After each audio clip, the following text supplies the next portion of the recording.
Good morning, students. Today I am going to discuss the first poem, that is To a Pair of Saurus Crane. Okay, for class 10. So this poem is written by Manmohan Singh. So ಈ poem ಅಲ್ಲಿ ನಾವು ಏನು discuss ಮಾಡ್ತೀವಿ ಅಂತಂದ್ರೆ, one male bird, one female bird. Okay, they were in love with each other. ಒಬ್ರನ್ನೊಬ್ರು ಎಷ್ಟು ಪ್ರೀತಿ ಮಾಡ್ತಾ ಇದ್ವು ಅವೆರಡು ಹಕ್ಕಿಗಳು ಅಂತಂದ್ರೆ ಹೊಟ್ಟೆ ಬಿಟ್ಟೇ ಇರ್ತಿರ್ಲಿಲ್ಲ. ಓಕೆ, ಒಂದು ದಿವಸ ಏನಾಯ್ತು ಅಂದ್ರೆ ಹೀಗೆ ಆಕಾಶದಲ್ಲಿ ಹಾರಾಡ್ತಾ ಇರ್ತಾವೆ. ಓಕೆ, ಆವಾಗ ಏನಾಗುತ್ತೆ ಅಂತಂದ್ರೆ ಅವು ಯಾವ ತರ ಕಾಣಿಸ್ತಾ ಇದ್ವು ನಮಗೆ ಅಂತಂದ್ರೆ, the male bird was trying to pull out the sun from its horizon. ಆ ಒಂದು ಆಕಾಶದೊಳಗಿರೋ ಸೂರ್ಯನನ್ನ ಹೊರಗಡೆ ಎಳೆಯುತ್ತಿದ್ದಾವೇನೋ ಅಷ್ಟು ಬ್ಯೂಟಿಫುಲ್ ಆಗಿ ಸೀನರಿ ಇತ್ತು ಅವೆರಡು ಪಕ್ಷಿಗಳು ಮೇಲೆ ಹಾರ್ತಾ ಇರೋದನ್ನ ನೋಡಿದ್ರೆ. Okay, the male was short as he needed to pull the reluctant sun out from the rim of horizon. So ಒಂದು ಹಾರಿಜಾನ್, ದ ಬೌಂಡ್ರಿ, ಎಲ್ಲಿಂದ ನಮಗೆ ಸೂರ್ಯ ಹೊರಗಡೆ ಬರ್ತಾ ಇದ್ದಾನೆ ಅಂತ ಕಾಣಿಸುತ್ತಲ್ಲ, ದ ಹಾರಿಜಾನ್, ಅಲ್ಲಿಂದ ಬರ್ತಾ ಇದ್ದಾನೆ, ಆದ್ರೆ ಅವನು ಸ್ಪೀಡ್ ಆಗಿ ಬರ್ತಾ ಇಲ್ಲ. So to pull him out, the male crane trying to pull him out from the sky. Okay, ಆ ತರ ಒಂದು ಸೀನ್ ಇತ್ತು. ಆ ತರ ಸೀನ್ ನಡೆದಾಗ ಎರಡು ಹಕ್ಕಿಗಳು ಪಕ್ಕ ಪಕ್ಕನೆ ಜೋಡಿಯಾಗಿನೇ ಹೋಗ್ತಾ ಇದ್ವು. ಆವಾಗ suddenly a man shoot at the male saurus crane. Next, so now the neck is humbled, ಅಂದ್ರೆ ಇಷ್ಟೊಂದು ಫ್ರೀಡಮ್ ಇರೋ ದೇಶದಲ್ಲಿ ನಾನು ಹಾರಾಡ್ತಾ ಇದ್ದೀನಿ ಅನ್ನೋ ಒಂದು ನೆಕ್, ಯಾವಾಗ ಅದಕ್ಕೆ ಪ್ರಾಣಿಗಳ ಬಗ್ಗೆ ಪಕ್ಷಿಗಳ ಬಗ್ಗೆ ಕೇರೆ ಇಲ್ಲದೇನೆ ಒಬ್ಬ ಶೂಟ್ ಮಾಡ್ತಾನಲ್ಲ, ಸೊ ಆವಾಗ ಏನಾಗುತ್ತೆ, ಅದೊಂದು ಪ್ರೌಡ್ ಇದ್ದ ನೆಕ್ಕು ಬೆಂಡ್ ಆಗುತ್ತೆ. What kind of society I am living in ಅನ್ನೋ ಒಂದು ಪ್ರಶ್ನೆ ಆ ಹಕ್ಕಿಗೆ ಬಂದೇ ಬರುತ್ತೆ. ಸೊ ಆವಾಗ ಏನಾಗುತ್ತೆ, ಅದು ಒಂದು ಶೇಮ್ ಇಂದ it will bend it's neck which was so humble, which was so proud. ಆ ಒಂದು ನೆಕ್ ಏನಾಗುತ್ತೆ, ಈಗ ಬೆಂಡ್ ಆಗುತ್ತೆ. She flew crying as he was picked up hands and jaws. So immediately ಯಾವಾಗ ಶೂಟರ್ ಶೂಟ್ ಮಾಡ್ತಾನಲ್ಲ ಮೇಲ್ ಸಾರಸ್ ಕ್ರೇನ್ಗೆ, ಅದು sudden ಆಗಿ ಭೂಮಿಗೆ ಬಂದು ಬೀಳುತ್ತೆ. ಆ ಭೂಮಿಗೆ ಬಿದ್ದ ಹಕ್ಕಿನ ಅವನು ಒಂದು ರೆಸ್ಪೆಕ್ಟ್ ಇಂದ ಕೂಡ ತೆಗೆದುಕೊಂಡು ತಗೊಂಡು ಹೋಗ್ತಾ ಇರಲಿಲ್ಲ. ಬರೀ ಅದನ್ನ ಜಾಸ್ ಮತ್ತೆ ಅದರದ್ದು ಹ್ಯಾಂಡ್ಸ್ ನ ಈ ತರ ಹೋಲ್ಡ್ ಮಾಡಿ ಒಂದು ವಾಷಿಂಗ್ ಬ್ಯಾಗ್ ಅಲ್ಲಿ ಹಾಕ್ತಾನೆ, ಆಸ್ ಇಫ್ ಅದೇನೋ as he was picked up hands and jaws and a proud neck was humbled.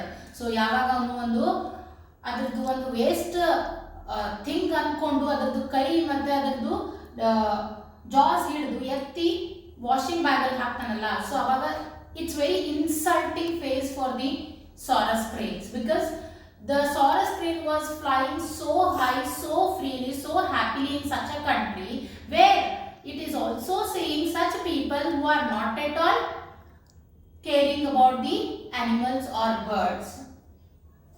And a proud neck was humbled to lie like a dirty linen in a coarse washing bag. ಅವನು ಯಾವ ತರ ತಗೊಂಡು ಹೋದ ಆ ಹಕ್ಕಿನ ಅಂತಂದ್ರೆ, ಒಂದು waste thing ಏನಪ್ಪಾ ಇದು ಆ ತರ ಒಂದು ತನ್ನ ಹತ್ರ ಇರೋ ಒಂದು ವಾಷಿಂಗ್ ಬ್ಯಾಗ್ ಅಲ್ಲಿ ಆ ಹಕ್ಕಿನ ಹಿಡಿದು ಒಳಗಡೆ ಹಾಕ್ತಾನೆ, ಸತ್ತಿರೋ ಹಕ್ಕಿ, that is male sarus crane.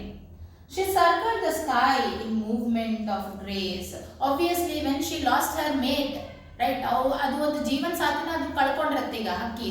So obviously ಅದು ಅಲ್ಲೇ ಸರ್ಕಲ್ ಮಾಡ್ತಾ ಇರುತ್ತೆ, ಅಳ್ತಾ ಇರುತ್ತೆ ಜೋರಾಗಿ, ಅದೇ ಸರ್ಕಲ್ ಮಾಡ್ತಾ ಇರುತ್ತೆ, ಅಲ್ಲೇ ಸ್ಕೈ ಅಲ್ಲೇನೆ ಸರ್ಕಲ್ ಮಾಡ್ತಾ ಇರುತ್ತೆ. ಯಾಕಂದ್ರೆ ಈ ಮನುಷ್ಯ ಅಲ್ಲಿಂದ ಹೋಗ್ಬೇಕಲ್ಲ, ಇಲ್ಲ ಅಂದ್ರೆ it would be problem, right? So ಆ ಮನುಷ್ಯ ಹೋಗೋವರೆಗೂ ಕೂಡ ಅದು ಅಲ್ಲೇ ಮೇಲೇನೆ ಸರ್ಕಲ್ ಹಾಕ್ತಾ ಇರುತ್ತೆ, ಅಳ್ತಾ ಅಳ್ತಾ.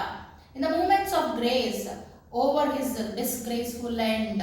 ಸೊ ಅದು ಆ ಒಂದು ಪಕ್ಷಿ ಸತ್ತಿದ್ದು ನ್ಯಾಯ ಅನಿಸ್ಲಿಲ್ಲ. It was so disrespect end. ಆ ಒಂದು ಹಕ್ಕಿಗೆ ನಾನು ನ್ಯಾಯಬದ್ಧವಾಗಿ ಸಾಯ್ತಾ ಇದ್ದೀನಿ ಅಂತ ಅನಿಸ್ಲೇ ಇಲ್ಲ, ರೈಟ್? ಸೊ ಯಾಕಂದ್ರೆ ಅದು ಹಕ್ಕಿ ತಪ್ಪೇ ಇರಲಿಲ್ಲ ಅಲ್ಲಿ ಏನು ಕೂಡ. ಆದ್ರೂ this man shoot that bird with such a disrespect. Okay, ಅದು ರೆಸ್ಪೆಕ್ಟ್ ಕೊಡ್ಲಿಲ್ಲ, ಅದು ಕೆಳಗಡೆ ಬಿದ್ದಾಗ ರೆಸ್ಪೆಕ್ಟ್ ಇಂದ ಎತ್ತು ಕೂಡ ಹಾಕ್ಲಿಲ್ಲ. ಏನೋ ಒಂದು ಹೊಲಸು ವಸ್ತುನ ನಾನು ಒಳಗಡೆ ಬ್ಯಾಗ್ ಅಲ್ಲಿ ಹಾಕ್ತಾ ಇದ್ದೀನಿ ಅನ್ನೋ ಒಂದು ಫೀಲ್ ಅಲ್ಲಿ ಅವ್ನು ಹಾಕ್ತಾನೆ.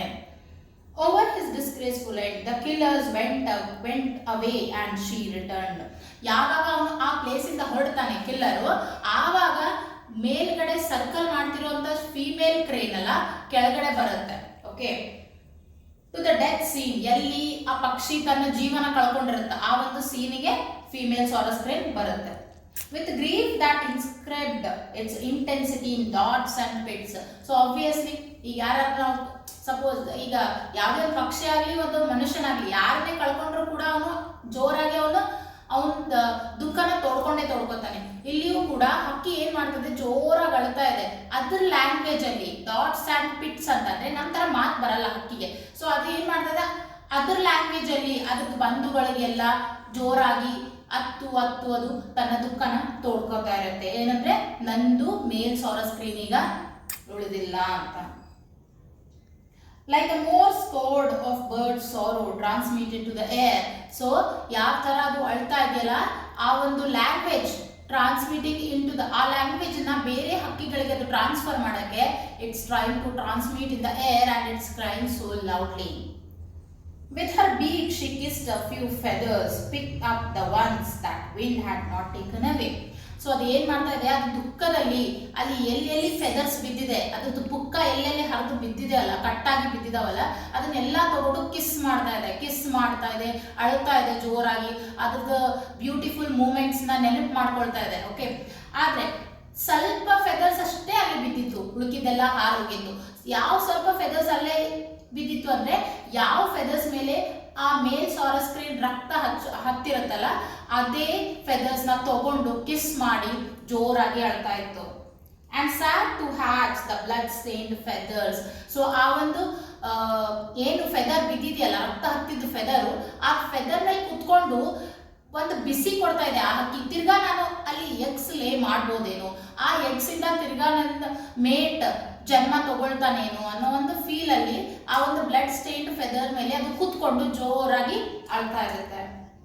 Into toddling chick. So it wanted that blood stained feather, okay, to turn into like give a birth to a toddler chicks.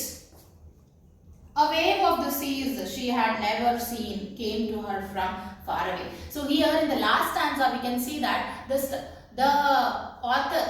poet, it's an imaginary stanza, it's not the real stanza. Okay, a wave, if we see in this stanza, a wave is occurring towards the female crane and it's taken away the female crane's life also.